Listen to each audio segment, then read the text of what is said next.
For a post-election special. Here's Chris.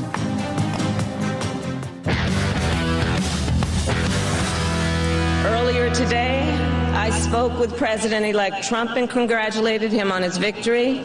I also told him that we will help him and his team with their transition, and that we will engage in a peaceful transfer of power. While I concede this election, I do not concede the fight that fueled this campaign. So there we are. I'm Chris CUOMO. Welcome to all the new people joining NewsNation.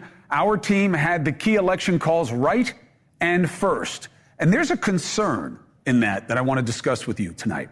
As you saw, we entered on Vice President Kamala Harris this afternoon, formally conceding the election to Donald Trump in her speech from her alma mater, Howard University in Washington, D.C. She lost. The Democrats lost by a little in a lot of places and races. Why? Because they underperformed. Don't blame black or Latino men for voting their own pockets and passions. Don't blame women for valuing issues in addition to their reproductive rights. Listening to people say that these men didn't get what Trump represents or that women didn't get the threat really shows that they don't get what happened. They don't get what happened here, and they don't get why. Oh, by the way, I spoke to Professor Alan Lichtman. Okay, he's tired like all of us are, and he's very disappointed, not because of the outcome and who won, but how. And I think it's really disgusting that people are coming at this guy. He's been doing this a long time at a high level. He cares deeply about getting it right. And the 13 keys are not fugazi because he was wrong. And he's going to come on when he decides which key didn't work and why. So here's what we know right now. Trump is the worst and will ruin everything. Has merit to a degree, but it was never going to be enough set against people's self-interest. Harris even underperformed President Biden. Does that mean Biden would have won? It's an interesting question.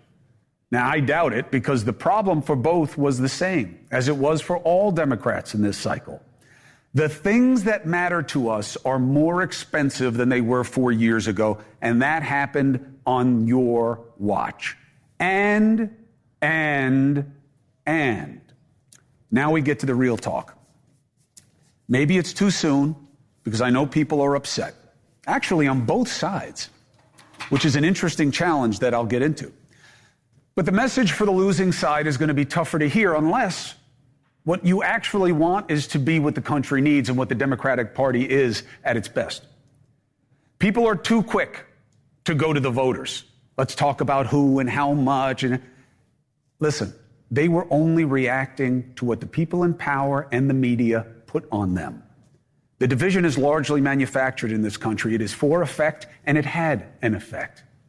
And a lot of media were involved too, and you saw the proof of that in how they reacted or refused to act early this morning. Here's the truth. NewsNation was first almost across the board for two reasons. Decision Desk HQ did their homework. Their models were accurate. But there are other outfits that saw what we were seeing. NewsNation called it first for a very simple but important reason. We had no preference in the outcome. Others clearly did. Nothing wrong with waiting to be accurate. I've been doing this a long time. I'm never in a rush to be first when it comes to calling races. There's no real benefit to it. But we saw something else on our screens. They didn't want Trump to win. And that's a problem. And I say this to you as someone who will tell you and has told you many times what most, maybe no other in my position, does. I have had personal beef with former and future President Trump.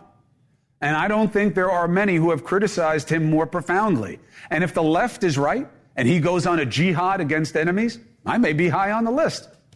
But I say, let it come, because I don't confuse my analysis of him with the people who vote for him, because I get their concerns.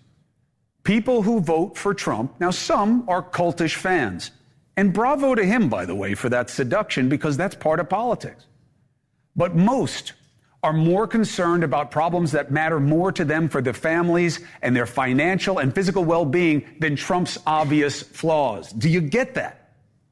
What Trump offers in terms of what he is against, our systems of government, our culture, that matters more to people than what they are against in his own behavior. They don't talk or act or often think as Trump does. But he has successfully sold himself as the guy for the job. He is against who and what they are against. And the Democrats and the media need to get that. And they need to get that you are not racist or even wrong if you vote for Trump. Yes, he practices deception, demagoguery. He exaggerates threats. He plays on us and them. But the other side was operating under mass delusion, because they know the job is to offer better, and the Democrats did not. They really thought that Trump is a bad person, trumps anything in anyone's life. There are many who think being censored for being against what kids are taught in school or allowed in terms of identity, or hyper prosecutions, or even an apparent interest in allowing a porous border. And yes, all of these are seen as an extension of wokeism. What is that? Do they even know what that is? Here's what they think it is.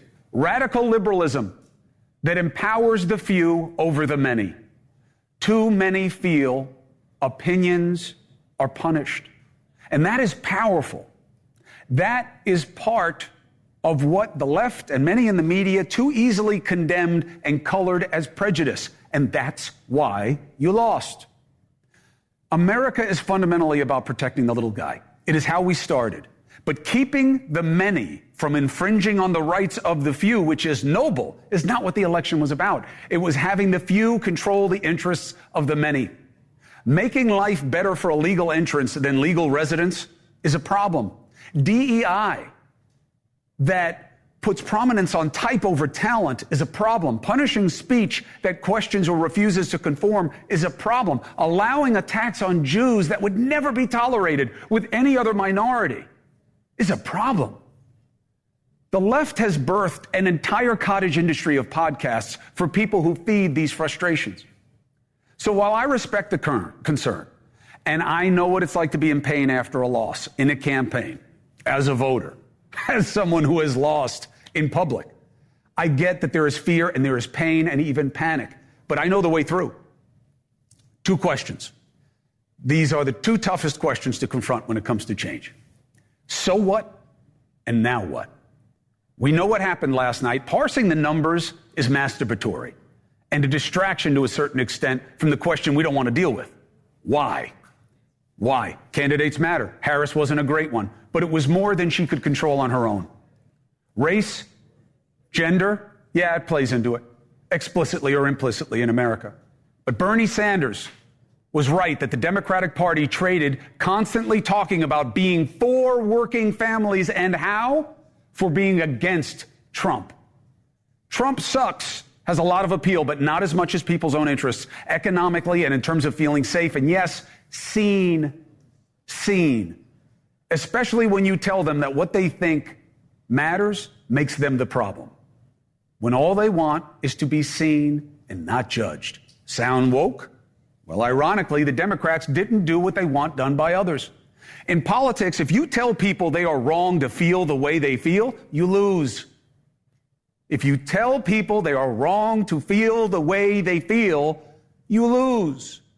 You have to meet the majority where they are on what matters. The key is to give ideas that change feelings. So we can see why this happened, and now the only question is, what are you going to do about it? Democrats get a little bit of a break as the out party, even if they win the House. And they have to decide what they are for, not just who and what they are against. Trump has a much tougher task. Now, I don't mention his party because I believe they are patsies. And I don't want to be derisive. I'm just saying I haven't seen them ever stand against him. Winning a grievance election is the easy part. And I give him credit for what he has overcome personally and politically. Few could. But I see that as much more about the movement that propelled him.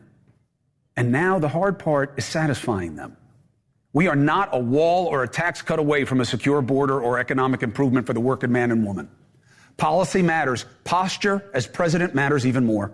Trump struggled to say the perfunctory things about unity and moving forward together because that's not what he's about. And the people who elected him want things disrupted and taken down, not collaboration. And yet, that is the key to progress. Can Trump convince a majority to move toward one another's ideas and interests as well as he made them fear and focus on enemies and poison blood? Not easy, but he is now our president. And that presents me with the same question as you. What do I do now? My answer? I give him and his administration a chance. I see fairness as an act of faith in a better future. I will not allow people to come on this show to complain only when they are charged with cooperating to make things better. The election is over, but is the gratuitous division that distracts us from what we all want most? That's up to you and me and what we demand of them, those in power. The elections are about over. Now we all need to get work. We all need to get work done if we want to see what making America greater than she is should really be about.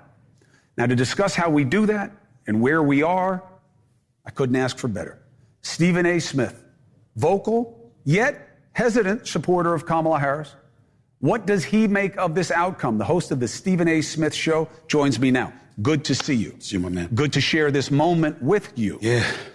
Surprise, of course, wound up losing by a little bit in a lot of places and a lot of demographics. Why to you? Well, first of all, that's not how it looks to a lot of us. To you, somebody who's incredibly knowledgeable about this stuff, losing a little in a lot of different places.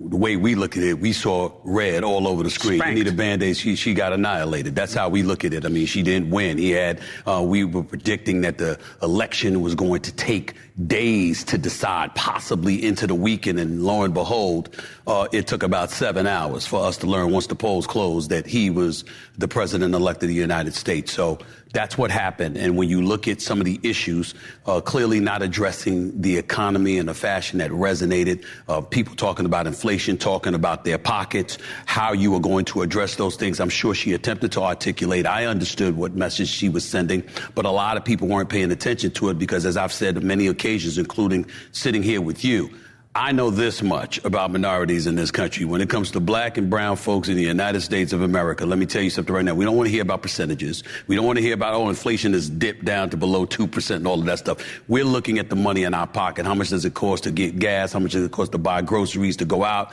eat dinner, et cetera, et cetera? How much money can we save? We look at that and we were not impressed. Immigration was a huge, huge deal. For Biden to come out, for him, day one, executive orders essentially opening the borders. For her to go on The View, which to me was a death knell. And speaking to Bill O'Reilly today, he had echoed that sentiment. They asked her, would she do anything different? And she said, not that I can think of. And when that happened, you just knew that she was in a world of trouble because Trump knows how to utilize those things to his advantage. So it's about the economy. It's about immigration, and it's about the streets. Those were both bad and on her watch. That's right. I mean, she had a tough task. That's right. She here. did. It's not just about her. It's that she wasn't able to overcome the challenge. Absolutely. And she was put in a bad spot. I feel bad for her because when you consider Joe Biden, and I know a lot of people were hesitant to get at him. She didn't want to throw him under the bus. But let's be real here. Let's be honest. He came into the presidency promising to be transitional, essentially a stopgap, okay? The next thing you know, they win the midterm elections. Mm-hmm. He's feeling himself, and suddenly he says, I'm not going anywhere, even though I'm going to be around 82. That's where the party screwed up. And that's where the party messed up. Mm-hmm. And so as a result, he ended up staying longer. He wasn't exposed to a primary. They greased the skids. That was a big hindsight's easy. That's right. Hindsight's easy. Right. But in the moment, you knew that they had handicapped her because they took away the democracy argument. That's fair, but you could talk about hindsight is easy. But here's the reality, Chris. You and I were saying it long before the election. We were saying this is going to be a problem. And sure enough, it ended up being a problem. So all of those things being considered, in the end, it's sad that she went out this way. You would have liked to have seen a more competitive race. But America has spoken, and they have said they don't like what the left, particularly the progressives, on the fringes of the left have proposed to this country and what the Biden administration capitulated to. And that had her name written all over it as well. And that is why she will not be the 47th president of the United States. What do you make of seeing so many in the media saying, they're not saying it like this, but this is the way I hear it. Dumb black men and Latino men got duped by Trump. I feel like that's you not understanding what just happened here. Yeah. Nobody needs to tell somebody like you what systemic racism is. Right. Exactly. And I voted for her, but people that have those opinions, they can kick rocks. They've never understood a lot of things about black folks in the United States of America, or Latinos for that matter, and that's why they're on the outside looking in on this particular day, because they just don't get it. You know, the reality is that you have an abundance of people, a lot of women included, who are hurt and incredibly furious that the outcome is what it is because they feel like the interest of the individual was put ahead of their interest. My response to that, sympathetically, with empathy, I would say, duh. What surprises you about that? People always put their own interest ahead of everybody else's when it comes to going to the polls. Well, women did, too. Women came out not the way I expected them to. Look, my feeling was, and again, I'm not a woman, but I'm surrounded and controlled by women in my life. So am I. And the idea of being the first class of people to have a right taken, I thought that was the end, because that's what they were telling me. But at the end of the day, it's complicated in different places and different spaces about what is the biggest exigency in your life. Do you see it idealistically as I did, or is it, I'm barely getting by. I'm going to go a step further, and I'm going to be very, very sensitive when I say it, because there's two men sitting up here. Neither of us are women, but let's understand something. I think one of the things that gets ignored by a lot of women who are pro-choice are the inordinate amount of women who are pro-life, or even so, don't really feel like they're not passionate about that issue compared to those who are adamantly pro-choice. And I think that gets lost in the shuffle. We saw it in the exit polls. Yeah, you saw it in the exit polls. Women had a lot of say in this election, and a lot more of them than some people anticipated voted for Donald Trump. Yeah. Fully aware of Roe v. Wade, fully aware of, the argument about reproductive rights being denied ultimately down the road, if not at the present moment in time, depending on where you live in this country. All of these things they were mindful and cognizant of, and they too picked the economy, and they too picked immigration over those issues, and that's not being discussed enough. So I got something that I want you to put through the lens of a context you're very familiar with. And by the way, Bill O'Reilly's going to come up, Stephen's going to stay. I'm all about trying to build family and conversation with people who have contrasting ideas. But the idea that you come from sports, so you don't get this. Your whole life has been your education about this stuff. That's why I've always felt it was such a natural extension for you. You get people and dynamics of power. So one thing I was thinking about with Trump that made me so happy you were on tonight. Sometimes guys are desperate to be the man. I want to be the QB1. I want to be the point guard. And now they have to show that it was the right decision. I feel like Trump is in that position differently than in 2016. Because? Because he really wanted this, and his people keep echoing why, which is not just what we've heard on the hustings of how bad everything is, and legacy, legacy, legacy, legacy, legacy. He does not like how he is seen in the history books right now. Well, that's one element. The other element is obviously an addiction to power, an addiction to attention, because when you're the president of the United States, you always got the cameras. Remember, before Trump ever ran for president, even his assistants, because those of us in the sports world, we went to his sporting events at the Trump casinos and all this other, we all knew him to some degree. And even the folks who he employed would say, you have people who are addicted to alcohol, you have people who are addicted to crack cocaine. Trump's addiction is the camera. This is what they would tell us. He loves it. He loves it. He loves attention. You're not going to get any more attention than the presidency. Do you think he can rise? Do you think he can be different than what he has been, or you think it's a straight Maya Angelou analysis? I think it's a straight Maya Angelou analysis. I don't think he can change. I don't think he's capable of that at this particular moment in time, because fury is in his heart. I think vengeance is there. I think he's coming for the people that, not everybody, but the people whom he believes most targeted him and really, really tried to take him down. He is not going to forget. You better move your chair a little bit there. Well, not me. I mean, I just voted again. No, I'm not worried about it. You can handle yourself. But I think that he's coming for those people. There's no question about that. And here's the problem.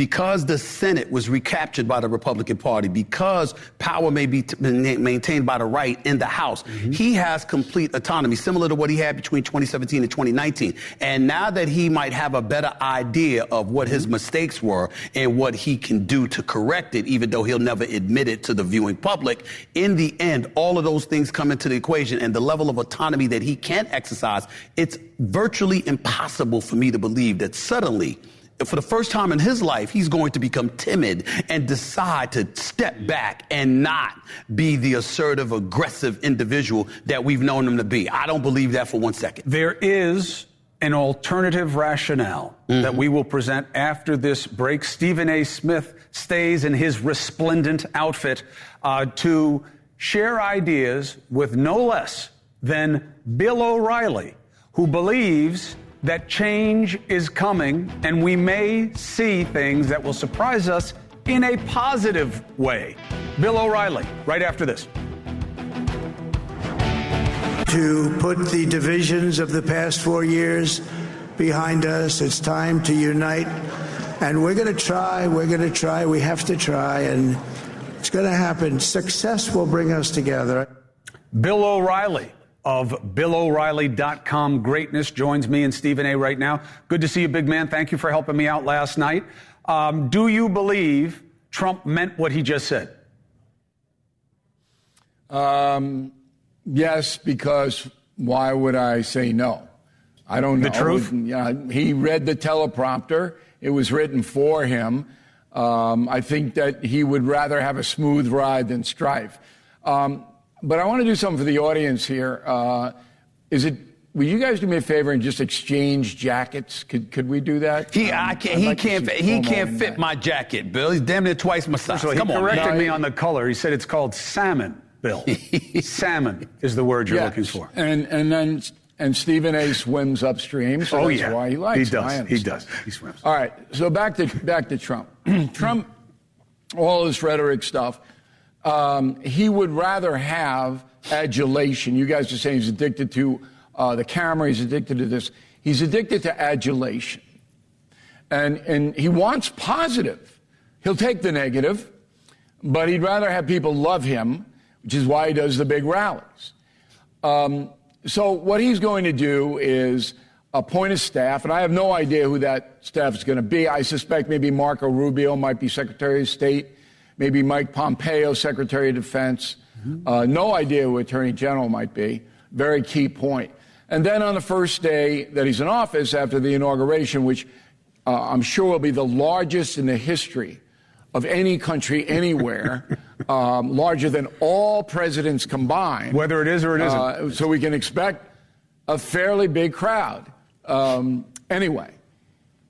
The first day he's going to knock out all the regulations against the fossil fuel companies, which is why the stock market was up so big today.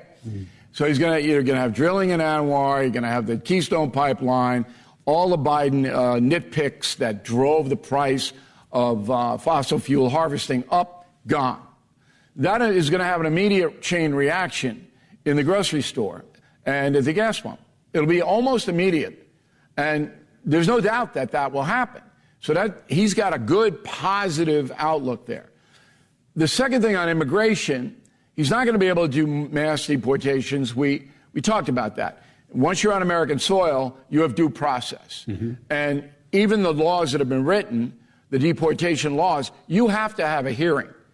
You can't have one of Trump's minions kick your door in and grab you out of bed and throw you in a bus. Even if you go to Martha's Vineyard, they can't do it. All right, you have to have a hearing. But what he can do is suspend asylum claims.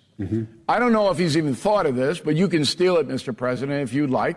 Just for 3-6 months, no more asylum claims, till we can reorganize our courts, our Border Patrol. We can see how far Congress is going to go to fund the wall. We can get organized. He can do that. Those are two big wins if he does it. And the third thing that he'll do is he'll call old Vlad the Terrible over in his Dhaka on the Black Sea and go, Vlad, look, this isn't doing anybody any good. So let's you and I meet in Iceland, and we don't have to have Zelensky there because Zelensky has to do what I tell him to do, which is true. And then we'll stop all this Ukraine nonsense. And I think that'll happen as well. So he's got 3 avenues right away where he can become the hero that he wants to be. Stephen A. Bill, since there won't be mass deportation, and he can't just go about the business of exiling folks out of the country, how does it get fixed? I know you talked about asylum. I got that part. But how do you fix the issue of millions upon millions of illegal immigrants being in the country right now? How do you address that if he can't, if he can't engage in mass deportation? An excellent question. So what you have are 14 million unattended foreign nationals right now in the country, an astronomical amount. Most of the men are working, all right? And you can't disrupt their children because their children are American citizens. So what are you going to do, build massive orphanages for these urchins? Come on. So what Trump can do is what he did the last time. He goes to Mexico City, sends Pompeo down there or Senator Rubio, and he says to the new president down there, a socialist, we're going to jack tariffs up 50% on every piece of good you send here unless you put your army back on the northern and southern border, which worked. But in addition to that, we are going to help you wipe out these drug cartels. We're going to help you. You guys are going to take the lead, but U.S. forces, and I'm going to designate the cartels as terrorists so that we can drone them, and in conjunction with the Mexican-American alliance, we can go get them. Now, Mexico is powerless. It is one of the most corrupt countries on earth. I won't even go there. And one of the most beautiful places I've been all over Mexico, okay? I won't go there because it's so corrupt. I'm not afraid. I just don't want to give my money to a government that's corrupt. But they are 100% dependent on the United States to exist. And that's the card you have to play with them. A tough card, but you have to do it. So here's my question. I dispute the efficacy of some of the things you put out there. Certainly, I don't think gas prices work the way you believe they do, certainly in their connection to the grocery store. I think it's much more complicated. So my question is this. I don't believe he's going to have quick fixes other than the executive orders on the border. What is your insight on Trump's ability to do what he promised the first time, which is get the Democrats to sit down with the Republicans to create legislation that does what we need done in 2 or 3 major areas? I don't know. I mean, he'll have somebody do that. Maybe Vance will do that. You don't think it'll be him? He's not going to do it. No, he's not interested in that. He'll tell Vance or whoever he appoints, look, let's get this done. Here's what I'd like to see. But Trump himself going to do it? No way. He bored to tears. He's not going to do that. Donald Trump is essentially what he was before he got into politics. He wants to make great deals, build giant towers in the sky, and amass, back then, as much money as he could. Now, he wants the approval of the American people. That is the untold story. He wants the approval of the American people, even the people who hate him. And I'll give you one very vivid example. There's a woman who works for the New York Times. She's all over CNN, named Maggie Haberman. You know her? I know her very well. She's a reporter. Okay. She hates Trump, despises him. Every time she's on TV, he's the devil, he's this. He shouldn't talk to her so much then. Can't say no. Can't say no to her. Yeah. It's like Woodward. Woodward writes books. He gets big advances. He tells the publisher, hey, I'm going to write a book. We're going to make Trump look like the worst person on earth. Give me $1 million. The publisher goes, okay. And then Trump goes, hey, come on in. Come on in. I'll talk to you all day long. He wants their approval. He wants Haberman to like him. He wants Woodward to convince Woodward that he's a smart, good guy. It'll never happen. But that's how much he wants that kind of approval. Well, you say he wants this. And so I don't see him getting in micromanaging those kinds of détentes between parties. He's not a party guy, bored with it. I'm not challenging what you know, Bill, but I have to ask you this. In light of what you're explaining to us, they have the Senate. They're probably going to have the House. He's in the White House. You say that he wants to be liked even by the people who hate him. Right. Why would we believe that that's the case if he has basically complete autonomy where he doesn't have to deal with the other side at all because they have control of the House and the Senate and he doesn't need them to get things done? Well, it's not a matter of have. He wants to go down in history as one of the greatest presidents ever. And he's done something that is historically, there's two things. And I am the confronting the president's guy. Okay? Still on a bestseller list after 9 weeks. He's done two unbelievable things. Number one, he's done what Grover Cleveland did. Uncle Jumbo. That's what his nieces and nephews called him, Grover, 350 pounds. And he wasn't an offensive lineman. He just liked a lot of breakfast, all right? And Cleveland's second term was a disaster. And I've told Trump, you need to read what happened so you don't duplicate that, okay? So he wants to go down in history as one of the titans. He wants to be on Mount Rushmore. In fact, he'll buy a mountain and put himself on the mountain, okay? That's what he wants. That's his legacy.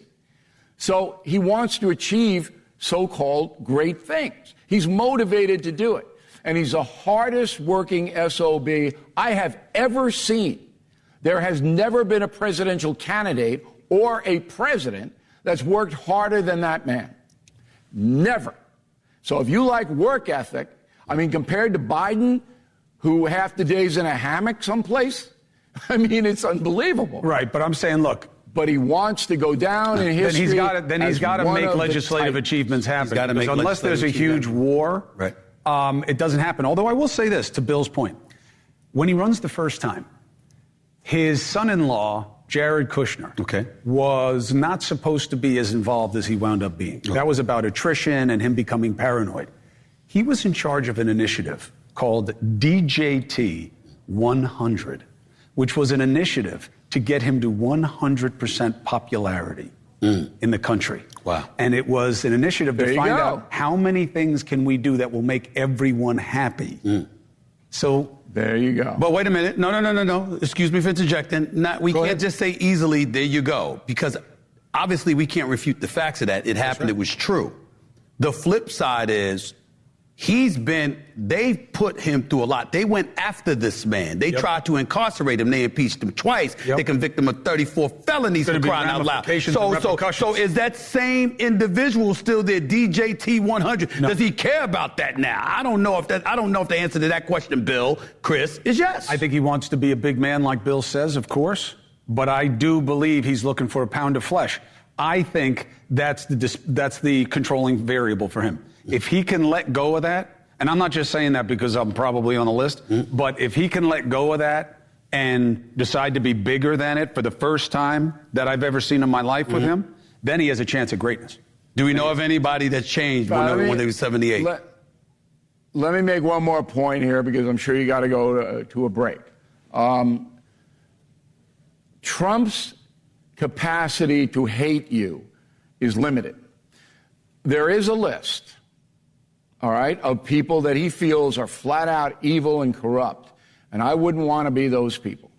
Am I on it? It's not a long list. No, you're not on it. Okay? Right. It's much higher than that. I don't know if you get higher than Cuomo, but there's a few. And they're in the justice system. Reference?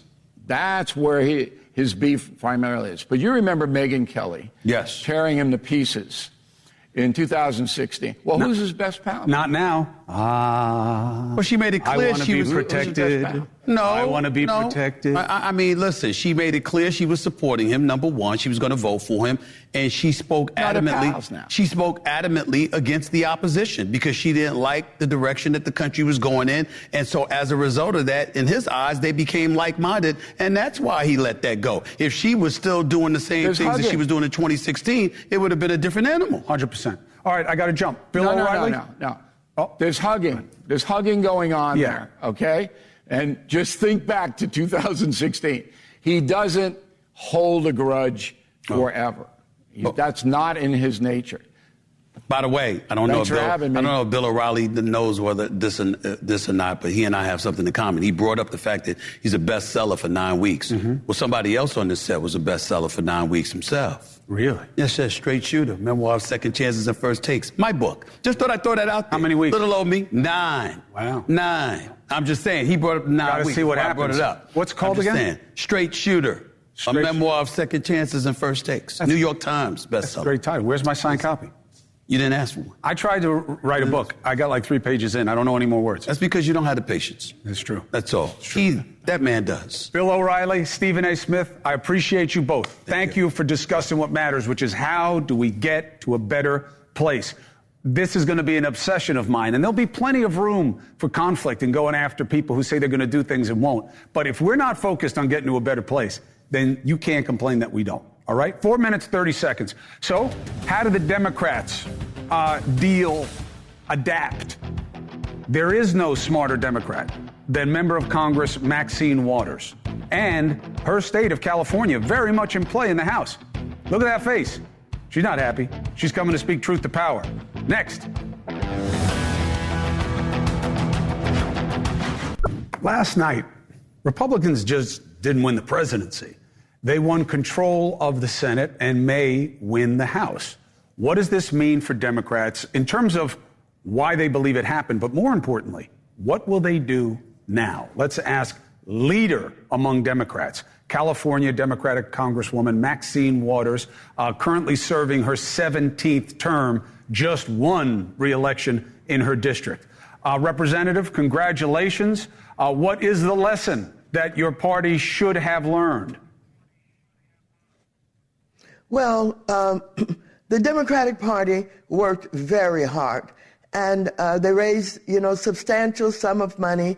We had great candidates, and so Trump had a following, basically generally led by whites. White males voted in big numbers. He had a few from the other race groups that joined in, like the Latinos at 45%, and black men at about the same rate that they did when they voted for him before, at about 20%. That combination won. And so it is not that Democrats did not work hard, did not do a great job. We had an unusual situation where we had a black woman, which this country has never seen before. A combination of all of those things led to his win. I will not push back on the idea that race and sex matter in America and politics. I think they do. I don't know that it was the controlling variable, and you don't suggest otherwise. To me, it seemed to be that the Democrats thought Trump stinks is enough. And Senator Bernie Sanders said something that reminded me of you, which is why I wanted you on the show tonight, Maxine, which is Democratic Party used to be, we are all about doing for working people. That's what we do. That's what Mario Cuomo's party, that's what Maxine Waters' party was. You are now seen as not that, even by Bernie Sanders. Do you agree? No, I don't quite agree with that. The way that the world works has changed. And so while we had, people who could go and apply for a job at an office building somewhere with someone sitting across the desk from them, filling out, papers, et cetera, everything's on the internet. And things are being done differently. It is not that Democrats are not doing what they've always done for the working people. It is that it's being done differently. And the world and many communities have not caught up with that. And so we have to figure out how to get information to people so that they can participate. I am amazed at the fact that when I talk about, how we have created options for, minorities to get banking opportunities when the big banks really don't want to be bothered with small people coming in and out with small deposits and coming in every other day to withdraw, et cetera. Well, of course, it doesn't work quite that way anymore. And so we've got to make sure that we have to teach people what the new systems are, how they work, how to have access to them. What does it mean to have a pre-bid conference? How is that done on the Zoom and all of that? So we've got to catch up with how things work now, the new systems, and how to make sure that we educate people to utilize all of these new systems in order to get the kinds of assistance that they need to be more successful. Maxine, quickly before I let you go, and I appreciate you, you can't tell me what hasn't happened yet, but will you work with Donald Trump and his party, or are you going to work on ways to investigate him? Well, Donald Trump is whom he is. He is a liar. He is someone who has abandoned his own party in the way that he deals with people. There was, at one time, you could think about the Republican Party as being extraordinarily patriotic. This is a man who is in line with Putin and Kim Jong-un in North Korea. He doesn't give a damn about patriotism. So are you asking me, can I work with him? What can I do to, I guess, not investigate him? He'll only get investigated when he does bad things. He has been investigated. He has been charged, not because someone was out to get him. It is because he performed ungodly things. This is a man who has no moral compass. So what are you asking me? You're asking me to somehow not see all of that, not understand that? That is not possible. He is who he is, and he's going to continue to be whom he is. He said he's going to get retribution from those who have not worked with him, who don't like him. He's out to get people like me, et cetera, et cetera. What should I do? Talk about I love Trump, I want to work with him? I think that he is not someone who can ever be worked with. Maxine Waters, congratulations on winning. I look forward to seeing what happens next. You always have a platform here. Thank you, ma'am. All right, I'll take silence as acceptance. All right, not what I was hoping to hear, by the way, but let's get more perspective on it. Republican, political, expert, organizer, strategist, but believed Harris was right for her vote, Rena Shaw. Rena, what did you make of Maxine there? I mean, look, I like the honesty, don't get me wrong, but doesn't sound like an attitude of getting us to a better place. Well, Chris, first, I'd be remiss if I didn't acknowledge how many of my fellow American women are hurting today. And that's what I heard in Representative Waters' voice, because she feels that a great swath of the country missed the message about Donald Trump, a message that they got every day of the week when he was in the White House from 2016 onward. And we kicked him out in 2020 for a reason, the handling of the COVID-19 pandemic. That's what I believe really sunk him. The fact that he's back in now, Chris, it's not some brilliant strategy. It wasn't Susie and Chris Lasavitas who were brilliant strategists behind the scenes. It was luck on the issues. I've been on your show here saying it's about trust and priorities this election. Luck. And what we, yeah. How's the economy luck? How is people being pissed off about a porous border or wokeism luck? Well, lucky that people shifted their priorities, particularly American women. We get talked about like we're a monolith all the time. American women are complex, whether rural or urban, whether Gen X or Gen Z. And I tell you, there are a great number of us in the sandwich generation. And that's something Kamala Harris did well, was talked about the caregiving crisis we have in this country. Trump would have been better if he did that. He didn't stick to the script on economy. We know that. But again, it was luck. People shifted their priorities at some point. When they tuned in, they decided to shift their trust as well. Is it luck or is it reality, Rena, that women, and look, of course, I'm not a woman. Of course, this is an issue, in my opinion, as you've heard me argue many times, reproductive rights, I thought, was a dispositive issue in this election. I was wrong. But the idea that they're going to prioritize that, we rarely saw any polling that showed that reproductive rights, or how it's often reduced to as just abortion, was a priority for them. So how is it luck? Women care, but they cared about other things as much or more. And that's how Trump got lucky, because we have a duopoly here, right? And so in accepting Trump, they weren't fully accepting Trump, actually. They were more rejecting Harris and Biden and the Democrats. I mean, this is that referendum on the party in power that we talk about all the time. I mean, you can't see these kinds of numbers unless people are frustrated with the party that they believe is governing, Yes. that they believe will give them another 4 good years. They looked back at the last 4, and what they did was punished Harris, not because she didn't run a great campaign. She did an astonishingly, amazingly good job. I have to emphasize that in 3 months' time. I mean, we just don't see these kinds of things happen. So there was no flaw in her as a person, no flaw in the campaign. There were a couple missteps that I think were pretty significant. And one of those was saying that she wouldn't do anything differently than Biden. So because of that, people saw her to be an extension of his 4 years. They believe that she'll just be the same for the next 4. And that's what we do as Americans. We punish because we think, let's take a chance on something new. What people didn't realize, though, going into yesterday, is how much Trump would expand his support with women, Latinos, young people. I looked at those numbers, and I'm not shocked, but I am taken aback. Rena Shaw, I appreciate the perspective. You're always welcome here. We're going to have a lot of conversation going forward about what's working, what isn't, and why. I look forward to having you as part of it. We are. Thank you, Chris. 3 minutes, 45 seconds. We'll be right back.